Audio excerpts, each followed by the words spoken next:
نبی اکرم صلی اللہ علیہ وسلم نے ایک مرتبہ 3 دفعہ قسم کھائی، واللہ لا یؤمنو، واللہ لا یؤمنو، واللہ لا یؤمنو، خدا کی قسم وہ شخص مومن نہیں، خدا کی قسم وہ شخص مومن نہیں، خدا کی قسم وہ شخص مومن نہیں۔ واقعہ یہ ہے کہ ہم تصور نہیں کر سکتے کہ صحابہ کیسے لرز گئے ہوں گے، کانپ اٹھے ہوں گے، کون وہ بدبخت ہے، کون وہ شقی ہے جس کے بارے میں اللہ کے رسول 3 دفعہ قسم کھا کر فرما رہے ہیں کہ وہ صاحب ایمان نہیں۔ قیل من یا رسول اللہ، کسی نے ڈرتے ڈرتے پوچھا ہوگا اے اللہ کے رسول کس کے بارے میں ارشاد فرما رہے ہیں؟ اب جواب سنیے، الذی لا یامن جارہ بوائقہ، وہ شخص کے جس کی ایذا رسانی کی وجہ سے، جس کی بدخلقی کی وجہ سے اس کا پڑوسی امن میں نہیں ہے۔ یہ کوئی گناہ کبیرہ ہے؟ آپ کی فہرست میں تو گناہ ہی نہیں، کبیرہ کیا سوال، صغیرہ بھی نہیں۔ زیادہ آپ یہ کہیں گے کہ ذرا بد اخلاقی ہے، کج خلقی ہے، بس اچھا کردار کا معاملہ نہیں ہے، یہ کہیں گے، گناہ کی فہرست میں نہیں آئے گی بات۔ کبیرہ بہت بڑی شے ہے، لیکن اس پر اللہ کے رسول نے 3 دفعہ قسم کھائی، ایمان نہیں ہے، ہرگز نہیں ہے، خدا کی قسم نہیں۔ اب بتائیے ایمان اور عمل علیحدہ ہو جائیں گے کیا؟ یہ ہے مسئلہ جو امام بخاری کے سر پہ ہے۔ اور سنیے، فرمایا حضرت انس ابن مالک نے، یہ روایت جو میں نے آپ کو ابھی سنائی ہے یہ کوئی ایسی ویسی روایت نہیں ہے، متفق علیہ ہے، بخاری اور مسلم دونوں میں موجود، اس سے اونچا درجہ روایت کا ہے ہی نہیں۔ راوی کون؟ ابو ہریرہ رضی اللہ تعالی، ان کی والدہ لے کر حاضر ہو گئیں، یہ بچہ حضور آپ کی خدمت میں رہے گا، آپ کی خدمت کرے گا، آپ کے پاس رہے گا، ٹھیک ہے۔ وہ حضور کے خادم خاص ہیں، جیسے ذاتی کوئی ہوتا ہے معاملات میں مدد کرنے والا، خدمت کرنے والا، وہ ہیں انس ابن مالک۔ چونکہ ان کا تعارف ہو گیا ہے رضی اللہ تعالیٰ عنہ، تو ایک بات پہلے اور سنا دوں، جو بچہ اپنے اس بچپن سے لے کر 9 برس کی عمر تھی جب آئے حضور کے پاس، انتقال کے وقت عمر کتنی ہوگی؟ 19 برس، 10 برس حضور کی خدمت میں رہے۔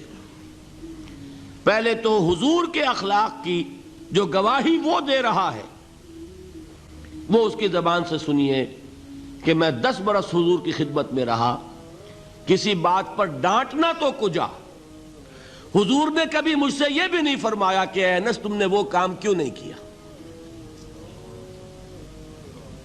یہ ہے ایک آقا کی حیثیت سے محمد الرسول اللہ صلی اللہ علیہ وسلم کا اخلاق۔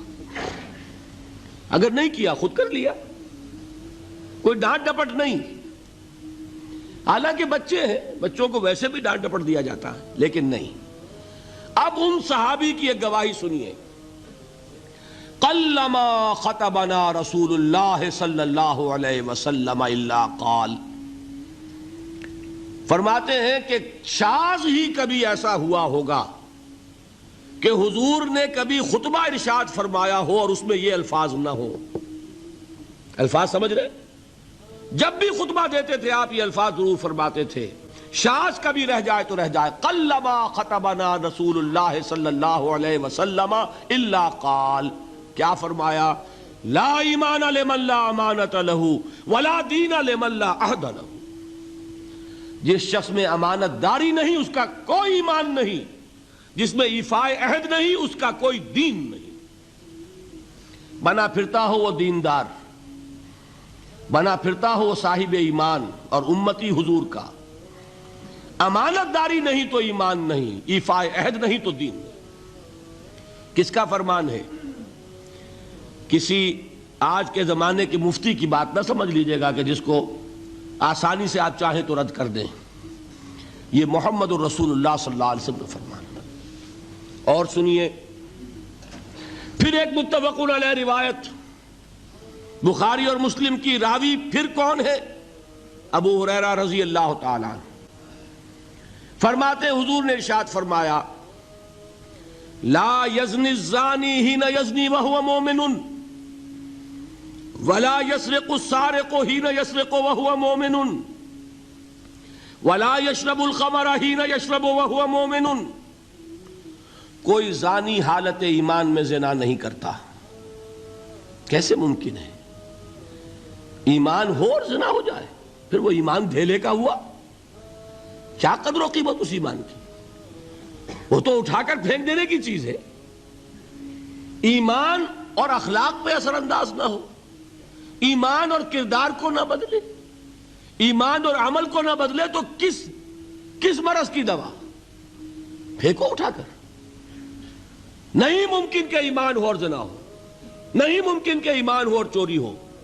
لا یسرق السارق حین یسرق وہو مومن. کوئی چور حالت ایمان میں چوری نہیں کرتا، کوئی شرابی حالت ایمان میں شراب نہیں پیتا. ولا یشرب الخمر حین یشرب وہو مومن. کوئی شراب پینے والا وہ مومن نہیں ہوتا جب وہ شراب پی رہا ہوتا ہے، اس وقت اس کے دل سے ایمان نکل جاتا ہے. اب دیکھیے یہاں کیا میں نے کل بتایا تھا نا، مغالطے کیا ہو گئے؟ مغالطے یہ ہو گئے کہ اس کو سمجھ لیا قانونی بات. یہ قانونی بات نہیں ہے، وہ قانونی ایمان کی بات نہیں ہو رہی، یہ حقیقی ایمان کی بات ہو رہی. قانونی ایمان کی بات ہو تو یہ کافر ہو گیا. پھر کافر نہیں ہے. قانونی ایمان کا دار و مدار قول پر ہے. یہ وہ حقیقی ایمان ہے، قلبی یقین والا ایمان. اس کے بارے میں فرمایا جا رہا ہے وہ دل سے نکل جاتا ہے تو گناہ ہو سکتا ہے.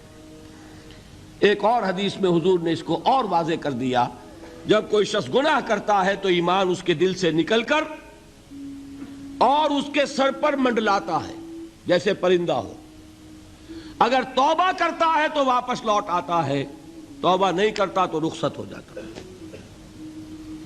بتائیے کوئی اشتباہ رہ گیا؟ لیکن خدا کے لیے دو انتہاؤں سے اپنے آپ کو بچائیے.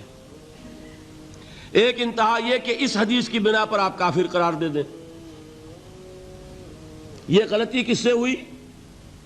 کل بتایا تھا بھائی، کس سے؟ خوارج سے. خوارج سے یہی غلطی ہوئی. وہ فارسی کا ایک مصرع ہے کہ مردی و نامردی قدم فاصلہ دارد. یہ باریک جیسے بال کا سا فرق ہوتا ہے لیکن زمین و آسمان کے نتیجے نکل آتے ہیں. انہوں نے ایسی حدیثوں کی بنا پر یہ فیصلہ کر دیا پھر اگر ایمان نہیں ہے تو کافر ہے. کتنا یہ آسانی سے نتیجہ نکل آیا. ایمان نہیں ہے تو کافر ہے. لا ایمان لمن لا امانت لہو. کوئی شخص امانت میں خیانت کرتا ہے تو اس میں ایمان نہیں ہے، ایمان نہیں ہے تو کافر ہے. کافر ہے تو مرتد ہے، مرتد ہے تو واجب القتل ہے. کہاں سے کہاں بات پہنچ گئی؟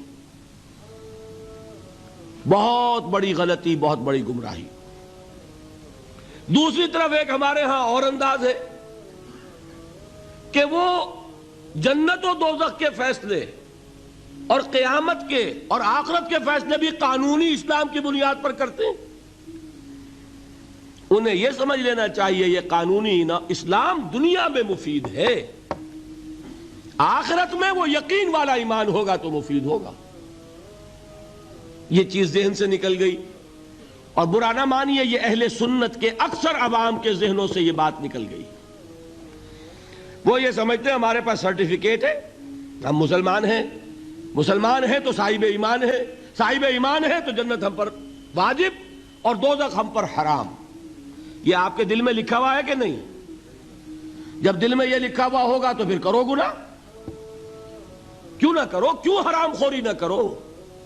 کیوں رشوتیں نہ لو؟ کیوں بددیانتی نہ کرو؟ جبکہ دوزخ تو آپ پر حرام ہے ہی ہے، آپ کو کوئی چیز نقصان پہنچا ہی نہیں سکتی.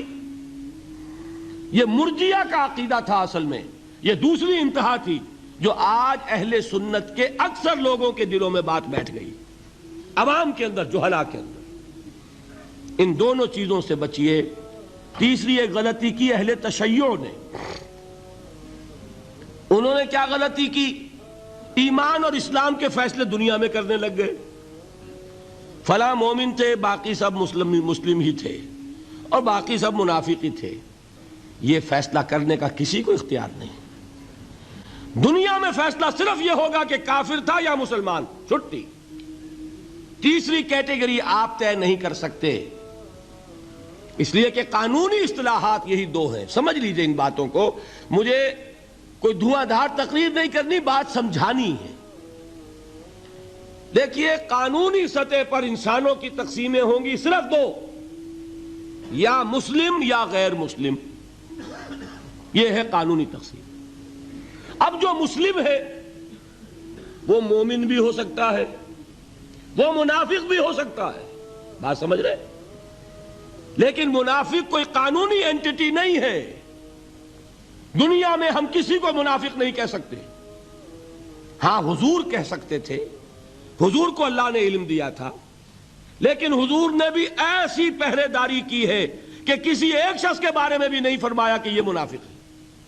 یہاں تک کہ جس کے بارے میں علم نشرہ ہو چکا تھا، عبداللہ ابن ابی، اس کی بھی نماز جنازہ پڑھا دی کہ نہیں پڑھا دی؟ نماز جنازہ کافر کی پڑھی جاتی ہے یا مسلمان کی؟ اس کا مطلب ہے عبداللہ ابن ابی کو بھی حضور نے آخری وقت تک مسلمان تسلیم کیا۔ منافق جو بھی ہے وہ اپنے اندر ہے، اللہ کے ہاں جا کر کھلے گا۔ For all legal purposes a منافق is a مسلم، بات سمجھ میں آئی؟ اس لیے کہ لیگل اینٹیٹیز دو ہی ہے، کافر اور مسلم۔ تیسری اینٹیٹی کوئی لیگل نہیں ہے، تیسری کوئی حیثیت قانونی نہیں ہے۔ اب ایک جو مسلم ہے وہ مومن بھی ہو سکتا ہے، منافق بھی ہو سکتا ہے، اس کا فیصلہ کہاں ہوگا؟ اللہ کے ہاں۔